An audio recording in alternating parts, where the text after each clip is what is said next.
বলে উমর রাদিয়াল্লাহু আনহু একদিন এসে বলছেন, খলিফাতুল মুসলিমিন, মুসলিমদের তিনি খলিফা। জান্নাতের সুসংবাদপ্রাপ্ত 10 জন সাহাবীর একজন। জান্নাতের সার্টিফিকেট পেয়েছেন পৃথিবীতে কয়জন সাহাবী?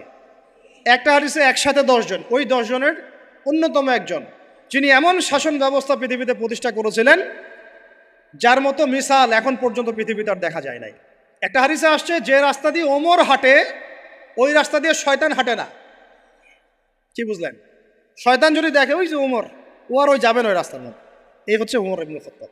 আমার পরে কোনো নবী নাই, নবীজি বলছেন আমার পরে কোনো নবী নাই, লা নবিয়্যা বা'দি, আমার পরে কোনো নবী নাই। যদি হতো তাহলে ওমর হতো, যদি হতো তাহলে ওমর হতো। এখানে কথা হচ্ছে ওমর রাদিয়াল্লাহু আনহুর মতো মানুষ নবীর কাছে এসে বলছেন সাল্লাল্লাহু আলাইহি ওয়াসাল্লাম, ইয়া রাসূলুল্লাহ ওয়াল্লাহি লা উহিব্বুক, আল্লাহর কসম করে বলছি আমি আপনাকে অনেক মহব্বত করি, ইল্লা মিন নাফসি, আমার নফসের চেয়ে বেশি না। মানে আমি আমার জানের চাইতে আপনাকে বেশি মহব্বত করি না। কথা কি বুঝতে পারতেন কি? মানে আমি আপনাকে অনেক মহব্বত করি ইয়া রাসূলুল্লাহ, সব কিছু থেকে বেশি মহব্বত করি, কিন্তু আমার নিজের জানের চেয়ে বেশি না। নবী সাল্লাল্লাহু আলাইহি ওয়াসাল্লাম বলছেন, লা ইয়া ওমর, এখনো মুমিন হওনি ওমর। কাকে বলছেন? কাকে বলছেন?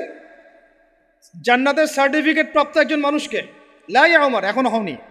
তখন নবী সাল্লাল্লাহু আলাইহি ওয়াসাল্লামকে তিনি একটু পরে আবার বলছেন, ইয়া রাসূলুল্লাহ ওয়াল্লাহি আলান, এখন লা হাব্বা ইলাইয়া মিন কুল্লি শাই হাত্তা মিন নাফসি, এখন থেকে আপনি আমার কাছে সবচেয়ে বেশি প্রিয় সব কিছু থেকে, এমনকি আমার নফসের থেকেও বেশি প্রিয়। তখন নবীজি বলছেন, আলান ইয়া ওমর, এখন ওমর, এখন তুমি মুমিন হলে।